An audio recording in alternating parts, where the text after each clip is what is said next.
Bonjour Marie-Pierre Védrenne et merci d'avoir accepté l'invitation du Club France Initiative.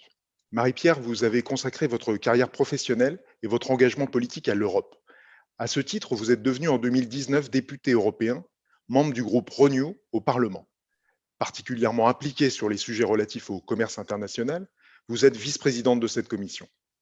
Vous avez été l'auteur d'un rapport remarqué concernant l'exercice des droits de l'Union pour l'application et le respect des règles du commerce international.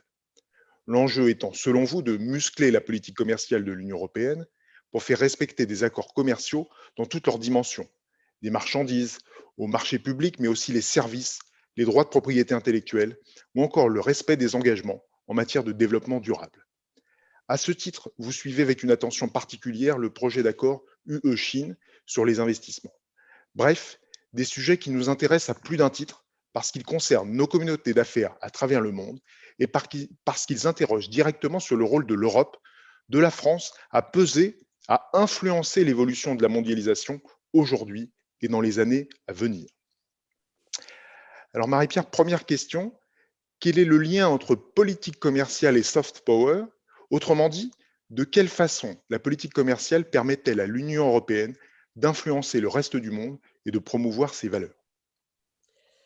Alors effectivement, la politique commerciale, c'est non seulement l'exportation et l'importation de biens et de services, de marchandises, de droits de la propriété intellectuelle, mais c'est effectivement une politique qui touche aussi à l'exportation de nos valeurs, défendre nos intérêts et défendre des valeurs qui sont certes européennes, mais qui sont universelles. Et puis, c'est répondre aussi aux nouveaux enjeux qui se dressent devant nous, notamment le changement climatique. Donc là, à travers nos accords commerciaux, que ce soit des accords de libre-échange de manière globale ou des accords sur l'investissement, l'enjeu pour l'Union européenne, c'est justement d'exporter nos normes. Donc ça, on le voit de plus en plus dans ces accords commerciaux, nous avons inscrit des chapitres dits du développement durable qui ont question, par exemple, aux droits des travailleurs. On a inscrit aussi l'accord de Paris dans certains accords. Donc, c'est comment on pousse justement ces engagements sur la scène internationale et comment on fait en sorte d'engager nos partenaires pour respecter ces ambitions et ces principes qui sont, je pense que c'est important de le redire, non pas que européens, qui sont vraiment des enjeux internationaux. Donc, la politique commerciale, c'est donc un levier aussi pour défendre des normes et des valeurs internationales. D'accord. Alors, quels sont les enjeux et les défis de la politique commerciale européenne dans les années à venir? Alors, il y a plusieurs enjeux. Il y a des enjeux, on va dire, peut-être internes à l'Union européenne et des enjeux, on va dire, de manière plus globale. L'enjeu interne sur lequel j'identifie, c'est vraiment l'acceptabilité de notre politique commerciale. Parce qu'on le voit de plus en plus, un rejet ou une méfiance de ces deux accords de libre-échange qui sont conclus par l'Union européenne. Donc, la Commission européenne, le Parlement, les autres institutions doivent démontrer que justement nos accords de commerciaux sont véritablement des accords du juste échange et sont cohérents par rapport juste aux points que nous venons de dresser. Comment ils défendent réellement nos intérêts et nos principes et nos valeurs, nos ambitions. Donc ça, c'est un enjeu fondamental. C'est pour ça que sur les chapitres dits développement durable qui contiennent des éléments pas seulement propres au commerce, il va falloir les rendre réellement contraignants pour favoriser cette cohérence.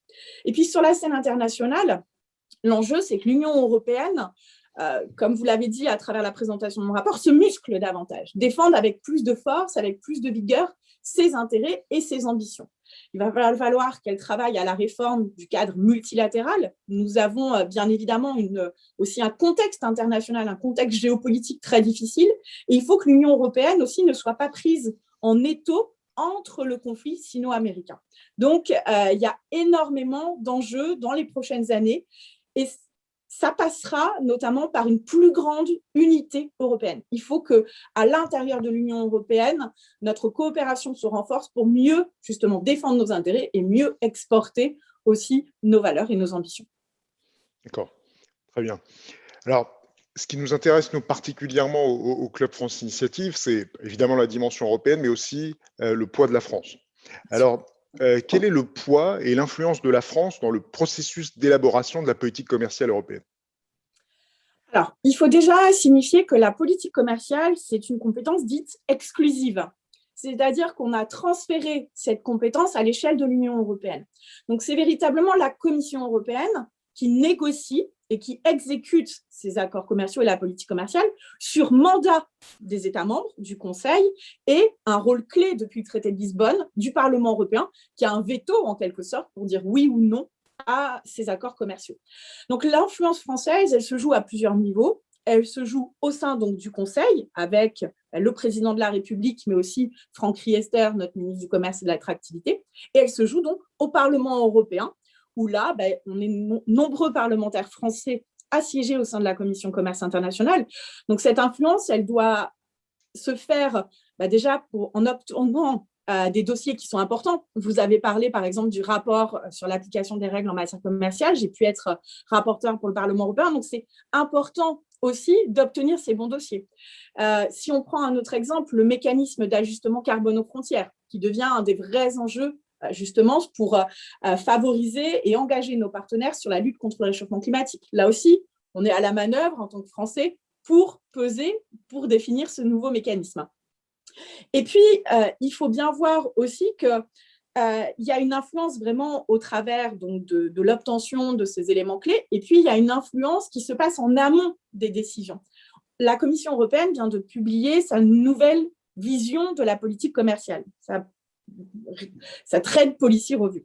C'est comment, en fait, en amont de cette publication, la France influence cette définition et cette vision en travaillant avec certains États membres. Et là, on peut constater, par exemple, que la France a beaucoup travaillé avec les Pays-Bas, pays qui est connu pour être plutôt pro-accord de commerce et associé à la France, qu'on imagine plutôt comme protectionniste. Ça a permis aussi de définir justement des nouvelles orientations, notamment ce concept d'autonomie stratégique qui est désormais repris par la Commission européenne et donc par l'ensemble des institutions européennes. Donc, il y a plusieurs leviers d'influence. L'enjeu pour valoriser cette influence, c'est véritablement aussi d'être très bien coordonnés entre nous. Et ça, je crois que à la fois avec le gouvernement, à la fois avec la délégation Renaissance et à la fois avec les parlementaires à l'Assemblée nationale ou au Sénat, on essaye justement de favoriser cette bonne coordination pour être encore plus influent dans toutes les institutions. Très bien. Alors, peut-être un autre levier d'influence, ou en tout cas une partie des Français qui sont directement concernés par les accords commerciaux, ce sont évidemment les Français à l'étranger, et en particulier les communautés d'affaires. Alors, de quelle façon pourriez-vous les associer? Peut-être les associez-vous déjà, en particulier sur les réflexions sur la politique commerciale? Alors, c'est vrai que je pense qu'à ce stade, il n'y a peut-être pas eu suffisamment d'associations. Pour le moment, c'est vrai que moi, j'ai plutôt échangé avec le service européen de l'action extérieure ou avec les représentants de l'Union européenne qui sont dans les différents États membres, mais peut-être pas suffisamment. Et je vous remercie du coup de cette initiative et de cette proposition. Je pense qu'il faut qu'on renforce effectivement les liens avec les Français de l'étranger. Parce que pour moi, c'est essentiel d'avoir un retour sur la réalité du terrain. Parce qu'on peut avoir de très bonnes idées vues de Bruxelles, mais qui ne sont pas forcément de très bonnes idées vues d'un autre point de vue et d'un autre point du globe. Donc, c'est essentiel de renforcer justement ces échanges et de favoriser justement la bonne diffusion des informations, la bonne aussi vision de l'état d'esprit, de la réalité de ce qui se passe. Parce que on voit, c'est des questions éminemment, on l'a dit, géopolitiques, stratégie économique. Donc, il faut avoir une vision 360 des choses et donc renforcer les liens avec les Français de l'étranger. Je pense que c'est essentiel dans un climat qui devient de plus en plus difficile. Et on voit justement que la politique commerciale, c'est devenu aussi une nouvelle façon de faire justement peut-être une guerre plus économique qu'une guerre militaire. Donc, c'est essentiel de bien travailler avec nos représentants. OK. Eh bien, merci beaucoup, Marie-Pierre Védrenne. Et évidemment, le Club France Initiative est à votre disposition pour travailler justement à ce lien avec les Français à l'étranger. Merci. Merci.